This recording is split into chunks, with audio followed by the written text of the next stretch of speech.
Olá, boa noite, seja bem-vindo e bem-vinda. O Mundo UFG está começando.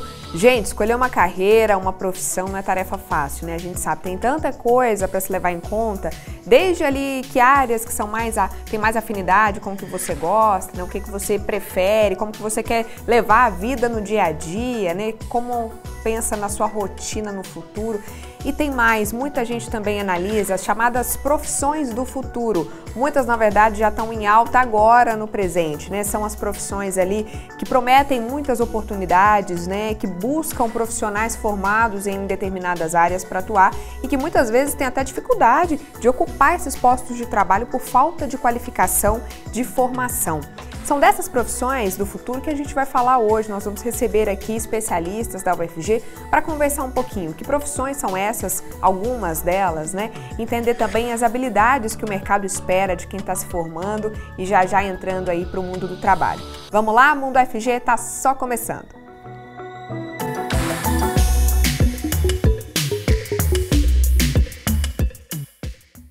Vamos começar então com a minha autodescrição, pensando no nosso público cego ou de baixa visão, pensando sempre aí na acessibilidade. Eu sou uma mulher de pele clara, tenho cabelos castanhos escuros longos, eu estou usando uma blusa marrom, uma calça jeans claro, atrás de mim tem uma TV com o logotipo do Mundo UFG e uma parede bem colorida aí nos tons de verde, um meio verde azulado, vermelho e azul. Vamos lá que eu quero conversar então com os entrevistados do nosso primeiro bloco, apresentá-los para vocês também, para a gente iniciar o bate-papo.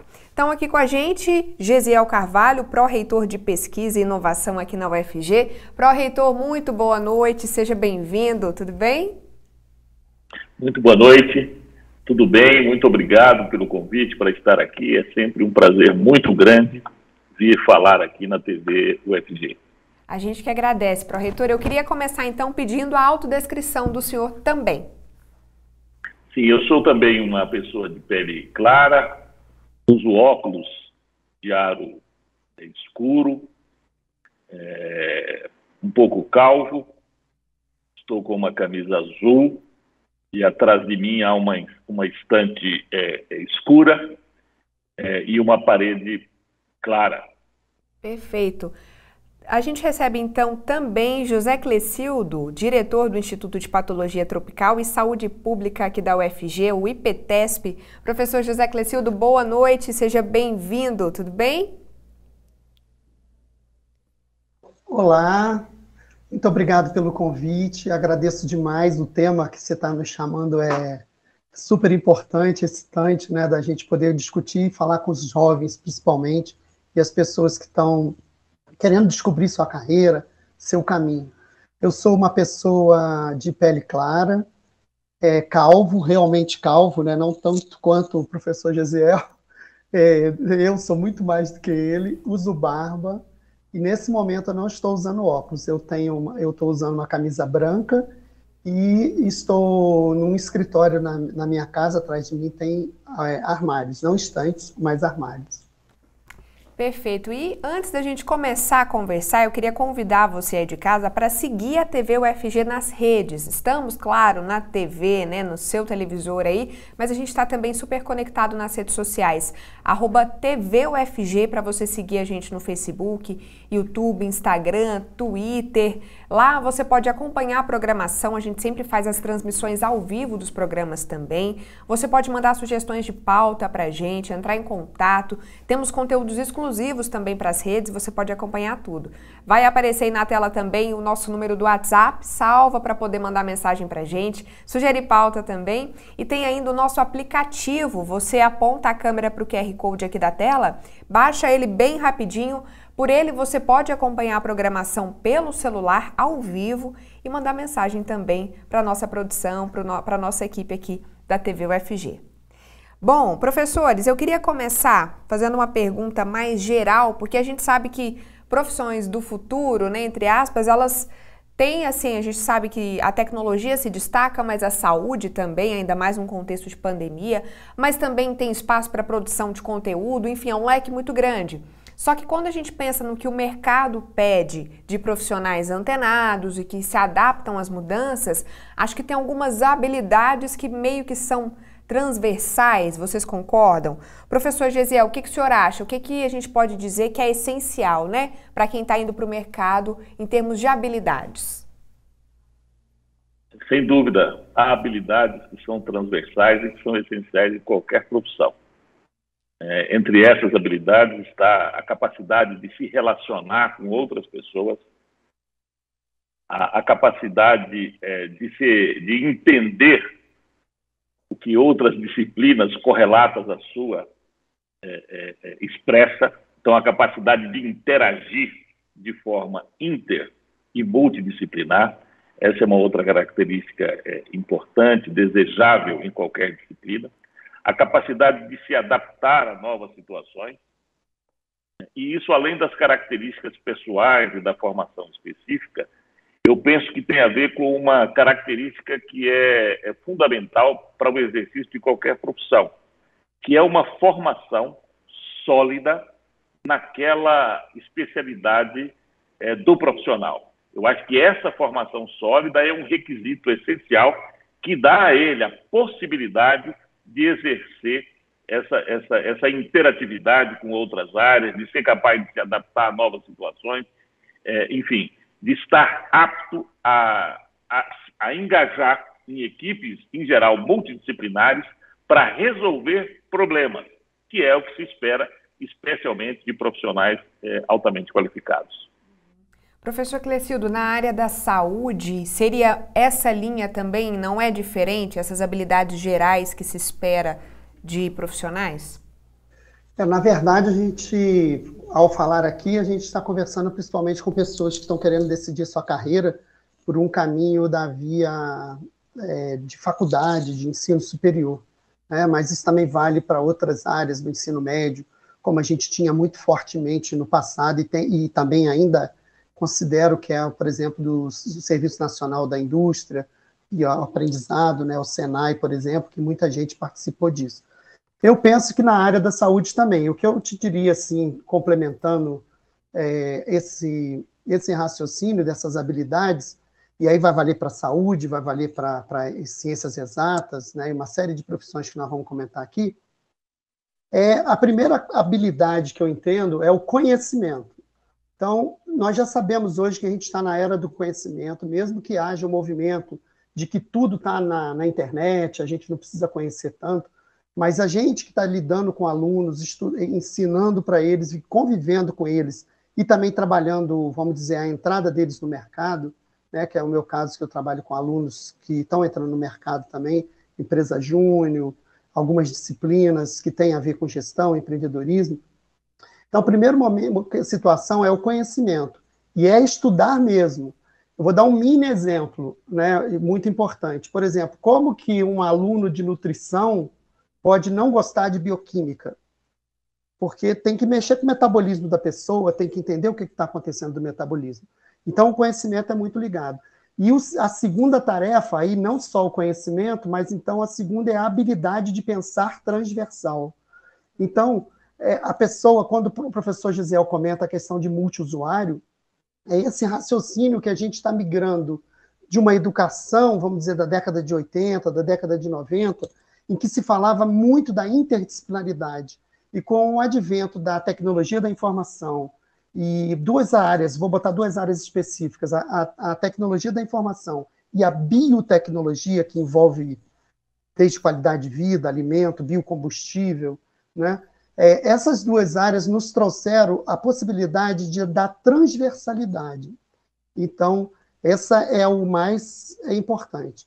E ainda só para complementar nessa parte, nós temos que falar de duas coisas, na verdade, o profissional do futuro e a profissão do futuro.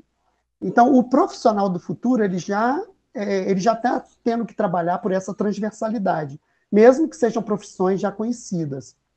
E a profissão do futuro, também, a gente tem situações que, na verdade, já começaram desde o ano 2000, quando a gente teve um advento da tecnologia da informação, de computadores em casa, internet, uma série de coisas, que é uma profissão que a gente exige da gente, e ela já está existindo, ela não é da agora para frente que é a profissão do futuro, nós já estamos vivendo essas profissões do futuro, principalmente baseado em ferramentas, né? Então, a área da saúde, ela tem vivenciado isso dia após dia, né? E as outras áreas também.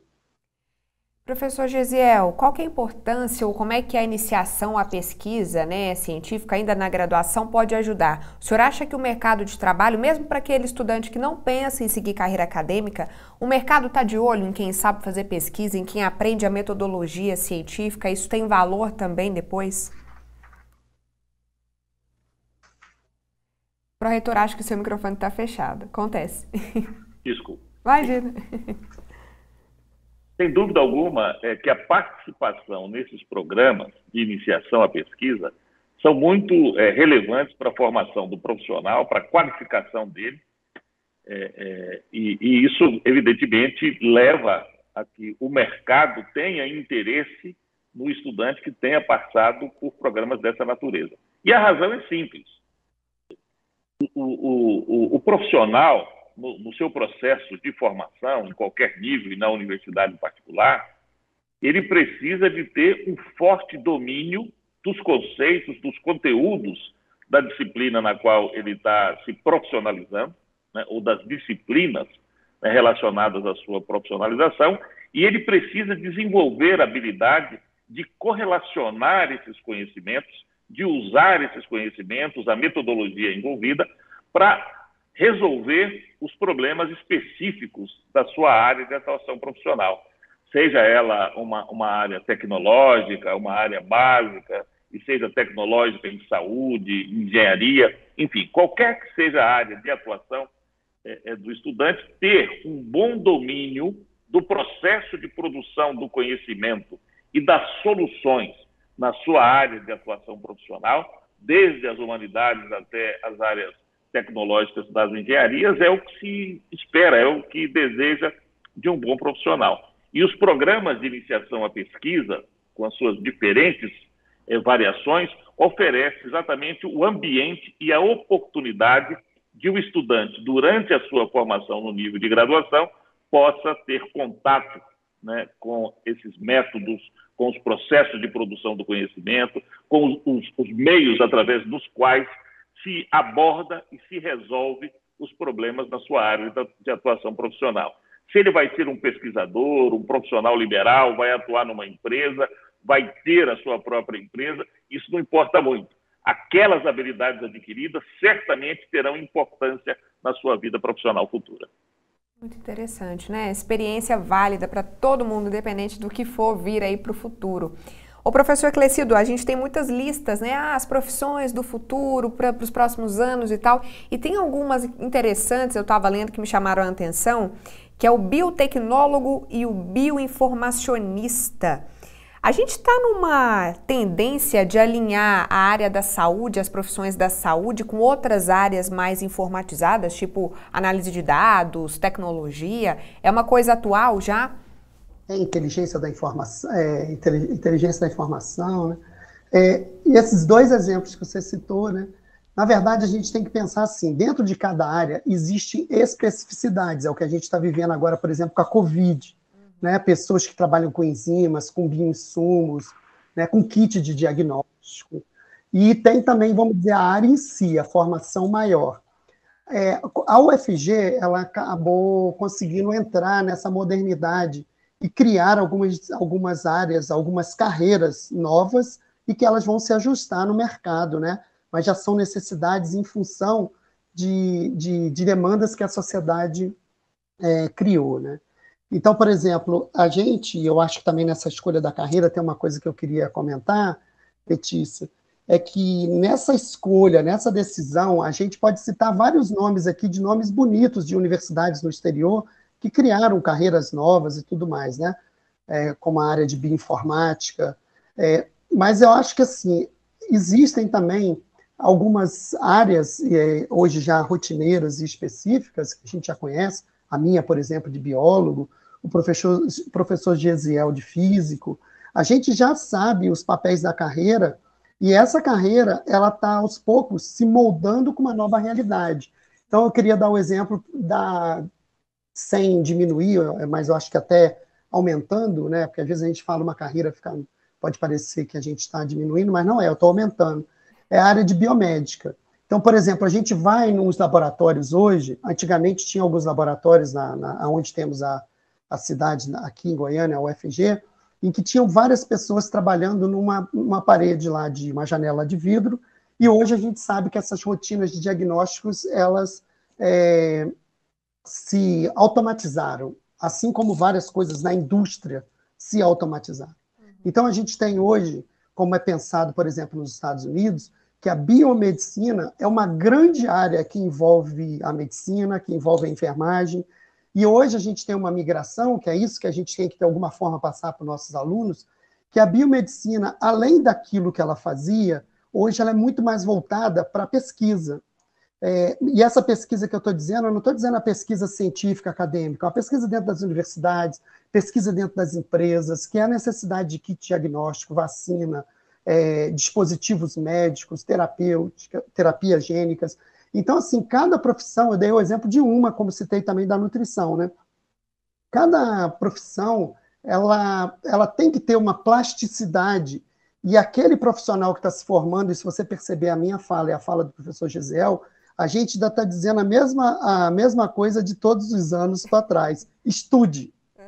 Conhecimento é a base para o sucesso na carreira. E depois você tem que somar com uma estratégia empresarial, uma estratégia acadêmica, uma estratégia de estudar mais, uma estratégia de ver qual país está melhor, qual estado, aonde que eu posso trabalhar, aonde que eu posso realizar um trabalho mais complexo.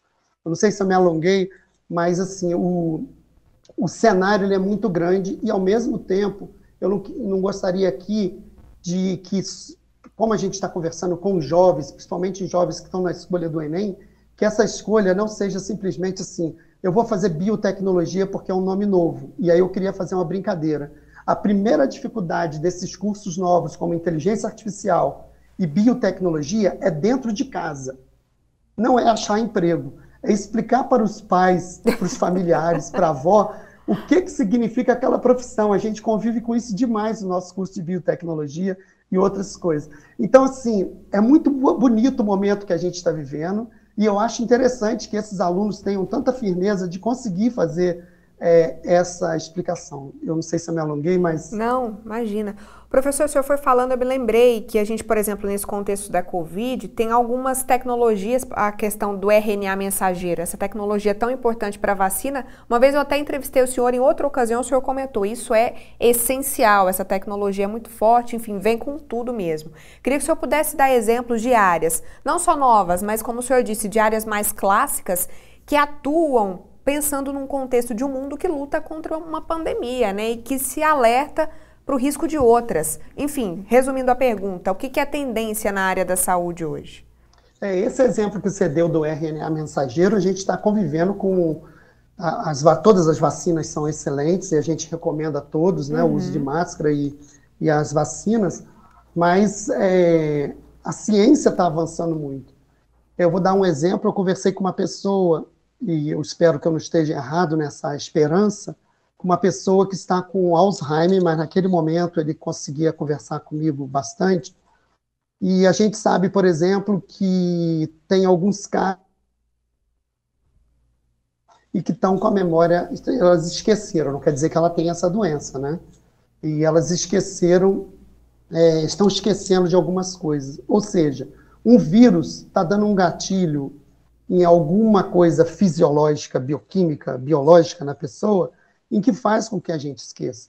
Então, assim, o cenário que vai acontecer no mundo agora na área da saúde, na área da qualidade de vida, na área do meio ambiente, porque essa doença tem a ver também com uma ligação de meio ambiente, de invasão de meio ambiente, em que trouxe um novo hospedeiro para um ambiente que ele não vivia, e que trouxe essa doença junto. Então, assim, concluindo esse raciocínio, a gente sabe hoje que o vírus, ele acionou botãozinhos no nosso organismo de esquecimento, do cheiro, por exemplo, que a gente não sente, do paladar.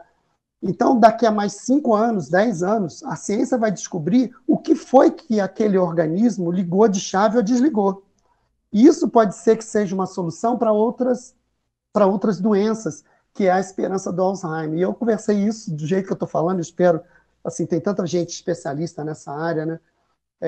mas eu conversando com ele e ele entendendo assim, nossa, como a ciência é importante. E é isso que a gente tem que mostrar para os nossos alunos, mesmo que ele vá trabalhar numa empresa de engenharia, quanto que cada engenheiro, quanto que cada profissional da saúde, quanto que cada formador como professor na área de letras tem a contribuir para melhorar o nosso país, a nossa sociedade. Muito bom. Professor Clecildo, muito obrigada pela conversa. Sempre bom conversar com o senhor, aprender um pouquinho mais. Muito obrigada mesmo. O pró-reitor Gesiel continua com a gente no próximo bloco. Até a próxima, professor Clecildo. Obrigada. Eu que agradeço, estou à disposição. Falar com os jovens e quem está escolhendo a profissão é sempre maravilhoso. Bom demais. Obrigada, professor. Obrigado. Gente, intervalo rapidinho, daqui a pouco a gente vai falar do curso de graduação que a UFG criou, o primeiro do país em graduação em inteligência artificial. Bacana, né? Até já.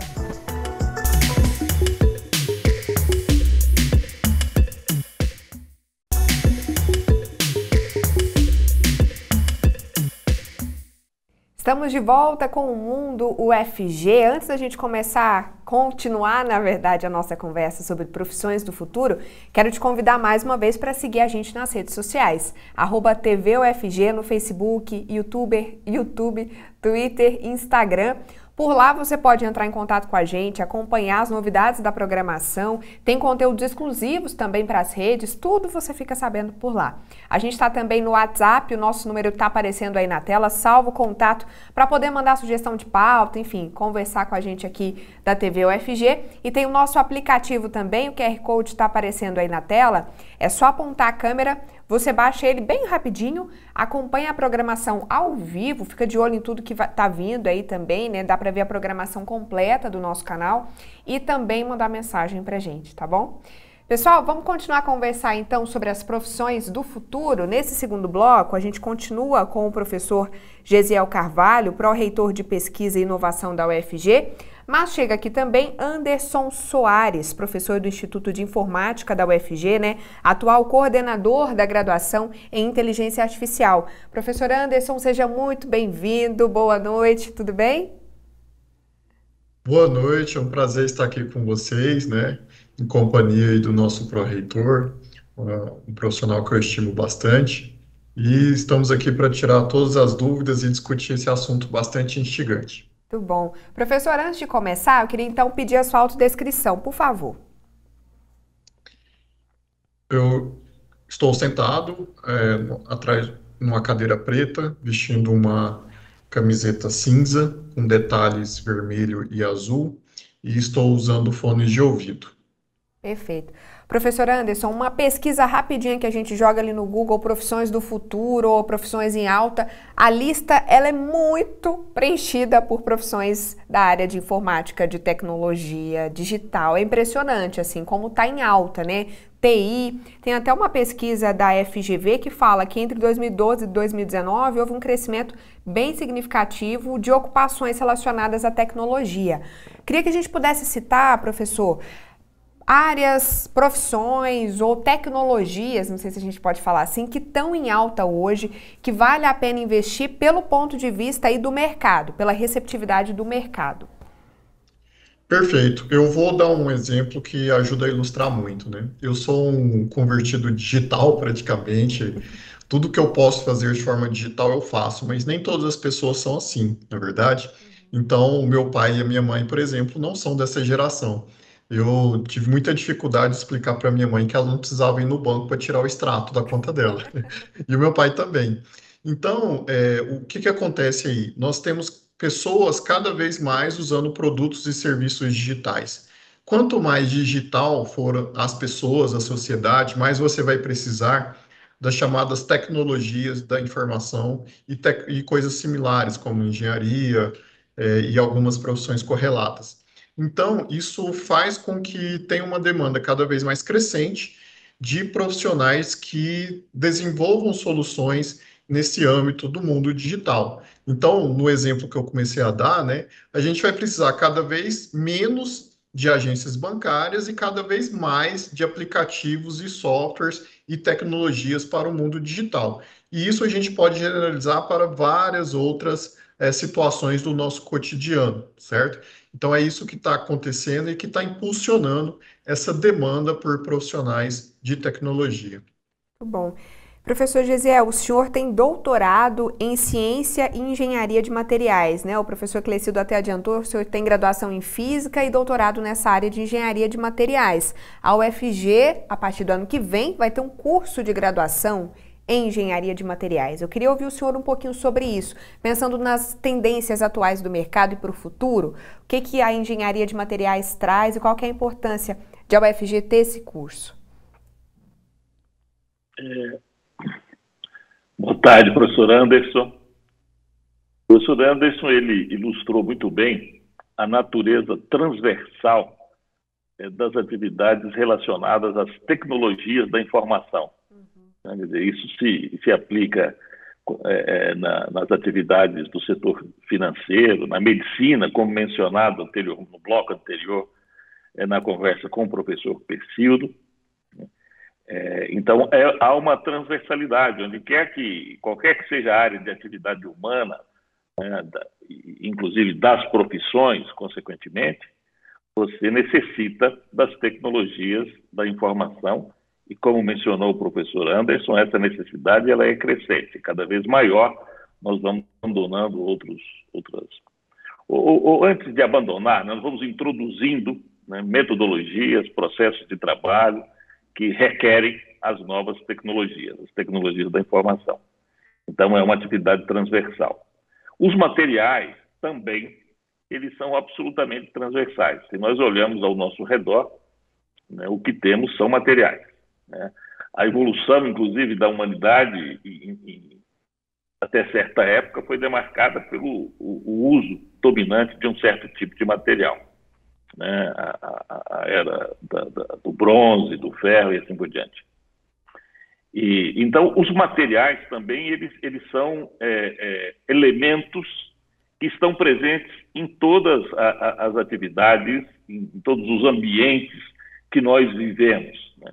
Nós habitamos sobre materiais, nós dormimos sobre materiais, sentamos em materiais, falamos por intermédio de instrumentos que são baseados em diferentes materiais, né, o que nós estamos fazendo aqui agora, né, os hardwares, né, que permitem, né, os grandes êxitos e os fascinantes êxitos da digitalização, eles são baseados em materiais tradicionais, materiais avançados, novos materiais que surgem, né, a todo tempo, e com eles novas propriedades, novas funções, e isso vai modelando, né, a nossa evolução tecnológica, o nosso domínio dos processos, né, dando aos instrumentos gerados com esses materiais novas funções que, via de regra, pelo menos é o que esperamos, melhoram, né, a nossa condição de vida.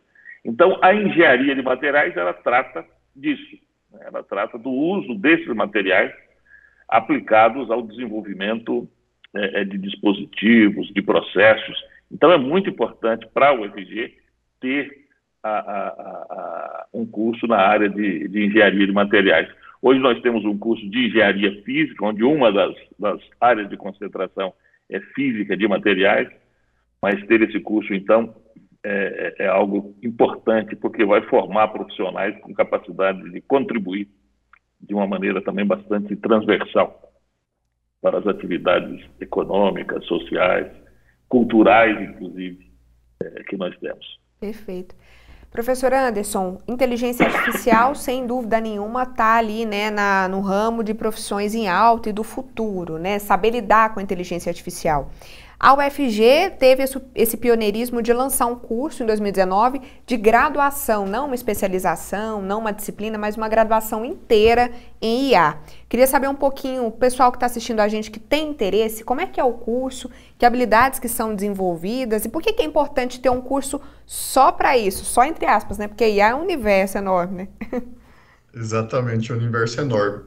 O que acontece? Hoje, cada vez mais vai ter essa demanda, né, principalmente por causa do advento da digitalização e da transformação digital. E acaba que, à medida que uma competência ela vai demandando cada vez mais conhecimento, isso não cabe mais dentro da especialização e é lá que começam a surgir essas competências, né? Seja no mestrado, doutorado. Então, no mundo inteiro, o exercício e a competência de inteligência artificial era formado por meio de uma especialização, de um mestrado, de um doutorado. E acabou surgindo um conjunto bastante amplo de técnicas que foram sendo aprimoradas e que, porventura, surgiram mesmo, que não cabia mais você colocar ali numa formação tão restrita como é o caso de um mestrado, de um doutorado, de uma especialização, tá? Então, nós executávamos diversos projetos aí para o próprio governo, para empresas, na área de inteligência artificial, e a gente observava toda essa dificuldade em contratar mão de obra, né, para esse tipo de competência. E a graduação veio, né, não, eu me lembro até hoje que, em paralelo à criação da UFG, né, a Carnegie Mellon criou também o bacharelado em inteligência artificial e também o MIT, né, para você ver como nós fomos pioneiros, né, em paralelo aí, em relação ao mundo mesmo, sobre esse movimento tão importante para a nossa sociedade. Então, e aí, por um lado, você tem muitas vagas e você tem uma demanda cada vez crescente nesse mundo, e aí surge a necessidade de você ampliar essa formação, criando um curso totalmente novo. Algumas universidades, de fato, optaram por gerar uma trilha de especialização dentro da ciência da computação ou dentro da engenharia de computação, por exemplo, né? E aqui na UFG nós optamos por realmente criar um curso novo, já que a gente percebeu que não caberia tentar espremer tudo que é necessário ali em 2 anos e meio, e aí a gente criou um curso totalmente novo. Muito bom. Professor Anderson, muita gente tem impressão, e eu me incluo nisso, de que aprender informática é muito difícil. TI, enfim, que é algo de 7 cabeças, bicho de 7 cabeças mesmo. Mas, ao mesmo tempo, a gente está vendo como está sendo procurado o profissional que saiba fazer bem feito, como é valorizado hoje no mercado. A gente sabe que os salários são altos, enfim, tem uma valorização. O que a gente pode dizer para as pessoas que às vezes têm interesse, mas pensam, gente, impossível isso? É verdade. Eu diria que qualquer boa profissão, ela é difícil. A questão é que algumas a gente tem um pouco mais de dificuldade de visualizar o que ele faz. E o que eu costumo dizer sempre nas palestras, né, eu dou muita palestra de divulgação, a UFG, ela é reconhecida nacionalmente, né, por ser uma referência no assunto, então eu acabo dando muita palestra, muito evento. E aí, sempre que eu mostro o que a gente já fez, né? Olha só, isso aqui está funcionando, isso aqui funciona para a segurança pública aqui em Goiás, isso aqui funciona para uma agência de publicidade que faz anúncios. E aí as pessoas ficam encantadas, do tipo, olha que legal, né? Ah, a gente mostra ali o produto de um veículo autônomo, né? Que nasceu aqui dentro da UFG. Então, olha que legal, dá para fazer muita coisa, dá para atuar em quase qualquer área. Sim, é verdade. E aí, aí vem essa questão que você colocou, né? Não, mas ouvi dizer que é de exatas, é difícil, né? Bom, assim como qualquer profissão, né? Se você for para exercer bem, você realmente tem que se dedicar bastante. Mas, na minha opinião, acho que tem uma diferença você correr uma maratona de 40 quilômetros e saber que tem uma recompensa no final. Então, eu particularmente, eu não escondo de ninguém, né? Eu escolhi minha profissão mais ou menos assim, eu quero fazer alguma coisa que seja difícil para ser valorizado. Essa foi o meu balizador de escolha quando eu tinha 17 anos. Na verdade, eu tinha, inclusive, pensava em outras opções. Mas, então, acaba que, como qualquer outra profissão, você precisa de uma dedicação, né? Mas eu acho que o fato de ter uma perspectiva profissional é uma boa motivação para você se engajar nos estudos. Perfeito. Bom, professor Gesiel, a gente está falando aqui de profissões do futuro, da importância de estudar, né, da TI, como está em alta e tudo, mas tem alguns dados que acabam trazendo uma certa preocupação e que eu acho que é importante a gente mencionar aqui. No primeiro trimestre do ano passado, 40% dos brasileiros, ali jovens, né, de 22 até 25 anos, eles estavam trabalhando em ocupações como é que a gente pode dizer, que eram abaixo do nível de escolarização que eles tinham, né? Eles tinham ensino superior, mas trabalhavam em empregos que eram considerados abaixo do nível que eles tinham. Ao mesmo tempo, a gente vê aí que o desemprego entre os jovens, ele é superior do que a média geral, é de 25,7%, segundo o IBGE. Além da preparação individual, professor Gesiel, de cada um, desse esforço que a gente está falando, como é que o contexto nacional também interfere, né, nas oportunidades que os jovens vão ter, que as pessoas vão ter no mercado, e como é que isso tudo está acontecendo hoje, né? A gente está ainda no meio da pandemia. Isso parece paradoxal, inclusive, né, porque existem algumas áreas que tem tido dificuldade exatamente porque falta profissionais qualificados para ocupar posições disponíveis.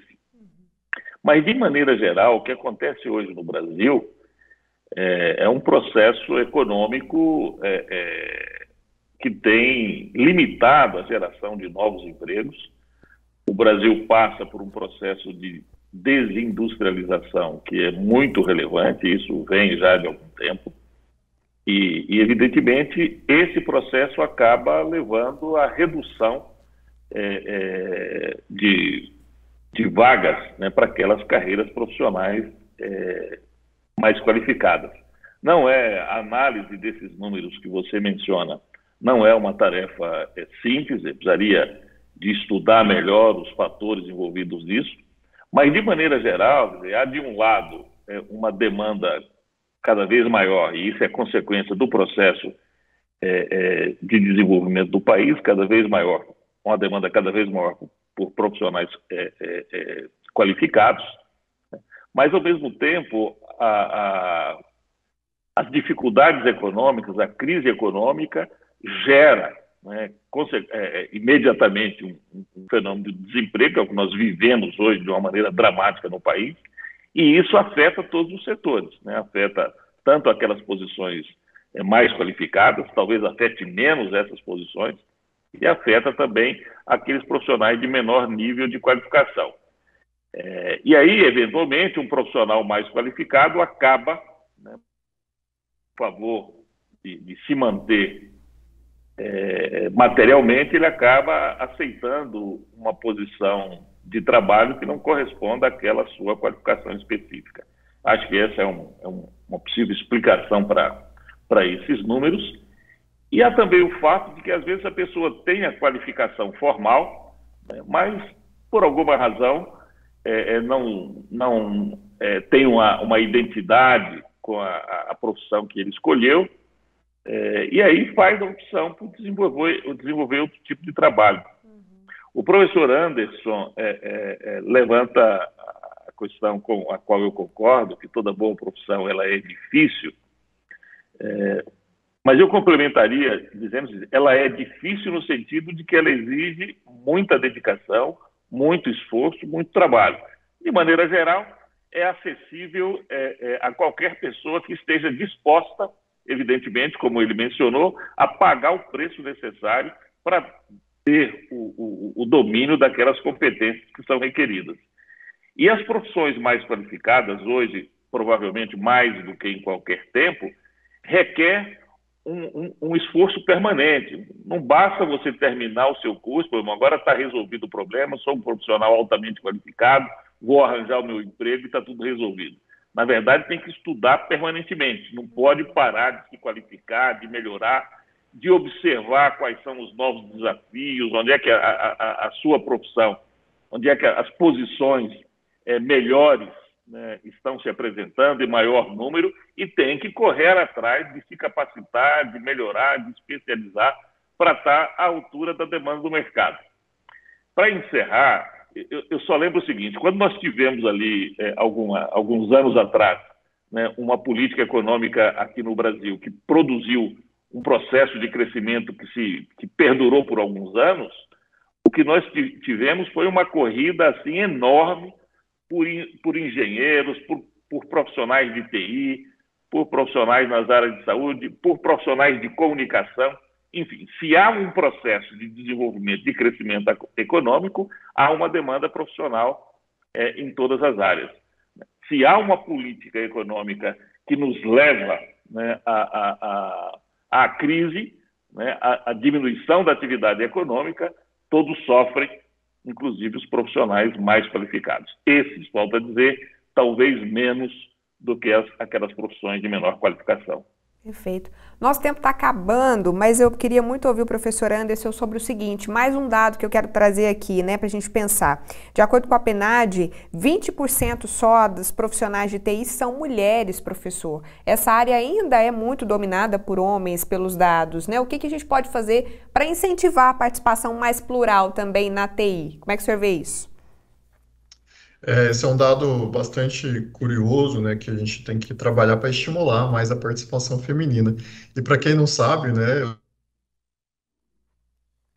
que ator... Oi? Deu uma cortadinha? Cortou, agora voltou, professor. Tá bom, vou começar do início a resposta. Bom, realmente é um dado um pouco curioso, já que lá no início, né, as mulheres eram predominantes na profissão, né? Para quem não sabe, na verdade, o curso era majoritariamente feminino. E nós temos, inclusive, ex-alunas brilhantes de carreiras notáveis, né, que do Instituto de Informática, né, são presidentes de empresas, diretoras globais de multinacionais, histórias fantásticas.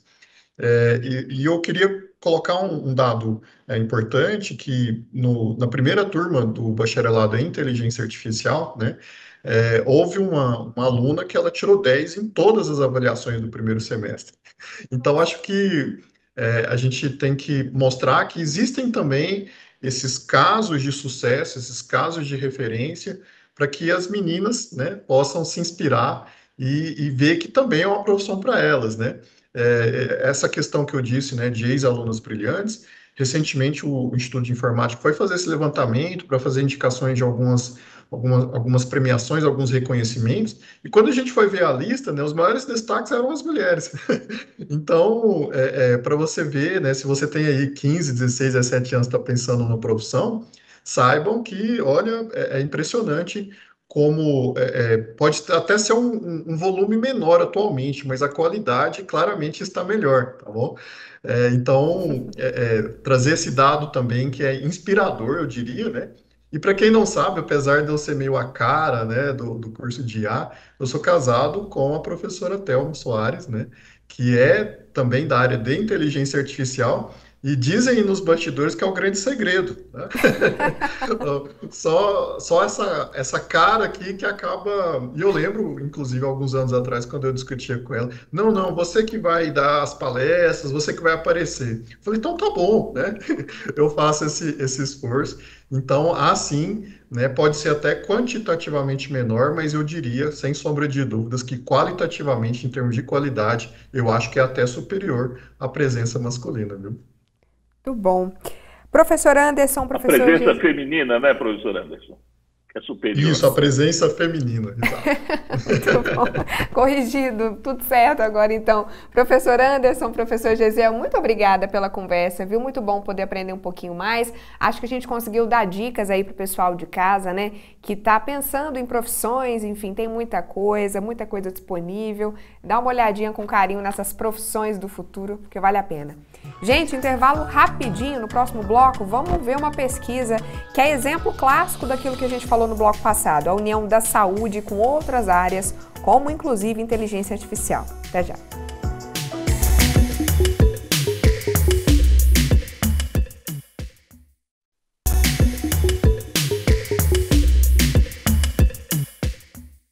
A gente já está de volta e olha, se você perdeu o início do programa, acabou de chegar, vai lá no YouTube da TV UFG que esse e todos os outros episódios estão salvos lá no nosso canal do YouTube. Hoje a gente falou das profissões do futuro.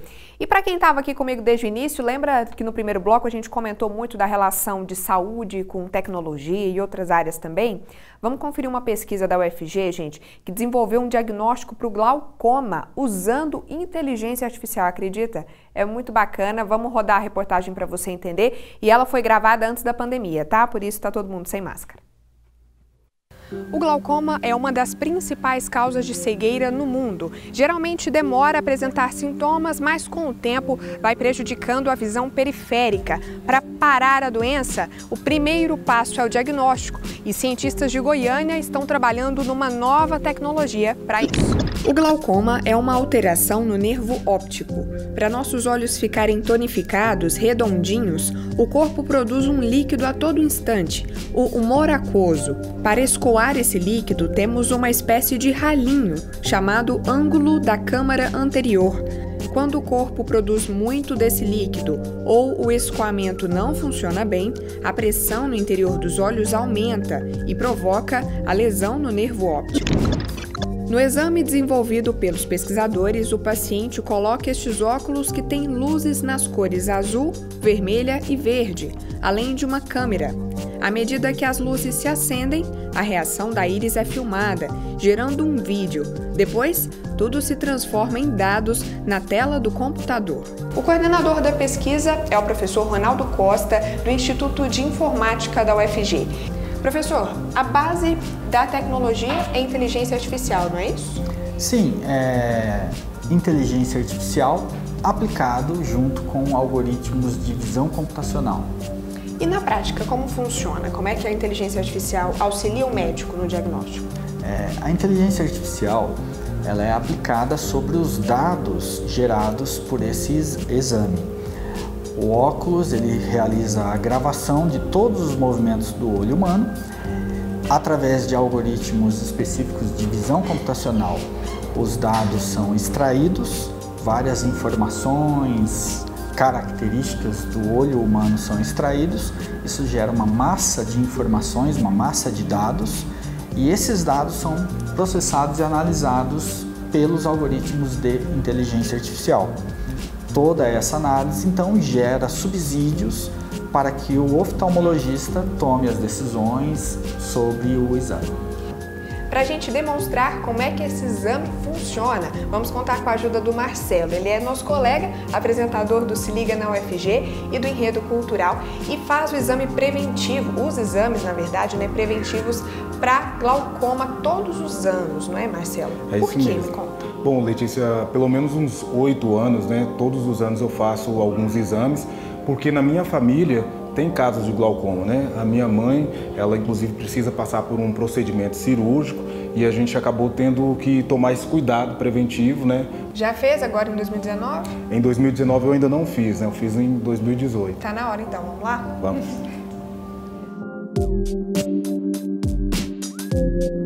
O primeiro passo é medir a pressão intraocular, com um exame que já é tradicionalmente usado por médicos.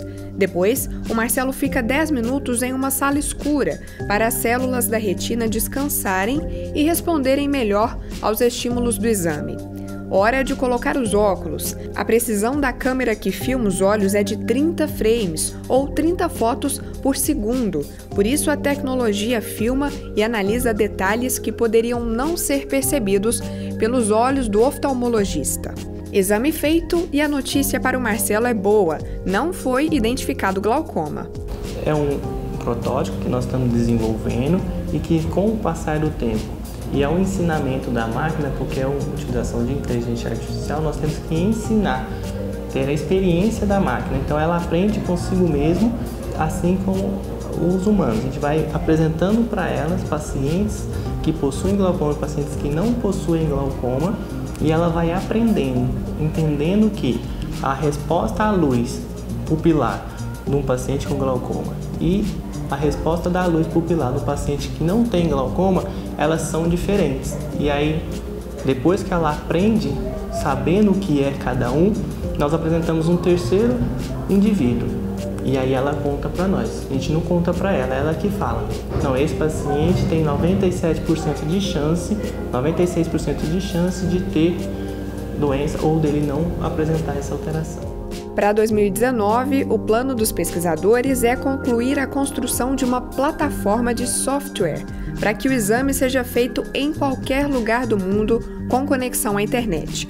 Os dados coletados pelos vídeos serão processados pelo Data Center da UFG. A tecnologia ainda é protótipo, não está nos consultórios médicos, mas já é uma possibilidade de mudar a forma de diagnosticar glaucoma. Esse exame só já é suficiente para diagnosticar?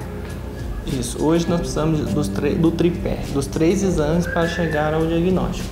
O intuito desse exame é trocar esse para um único exame e que o paciente basta ficar olhando, ter um ponto focal para frente, numa luzinha que a gente coloca, ele fixar o olhar ali. Com o estímulo, durante 4 minutos, consegue chegar à conclusão o exame. E professor, e as perspectivas para o futuro? A gente pode ter acesso a essa tecnologia daqui a um tempo? Qual que é a expectativa? Sim, do que depender das nossas pesquisas, continuamos muito motivados para evoluir essas pesquisas até chegar no destino final, que é a população. Quem dá o diagnóstico ainda é o médico, a tecnologia está aí para ajudar, é isso? Isso, a tecnologia é uma ferramenta adicional ao conhecimento do profissional médico, para que chegue ao diagnóstico mais correto ao paciente. Bom, é isso, é tecnologia em prol da saúde. Bacana o que a ciência pode fazer, né, gente? Muito bom. Agradeço muito a sua companhia nessa noite. Muito obrigada. Até a próxima. Tô te esperando aqui. O Mundo FG é de segunda a sexta, sempre às 6 da noite. Até a próxima.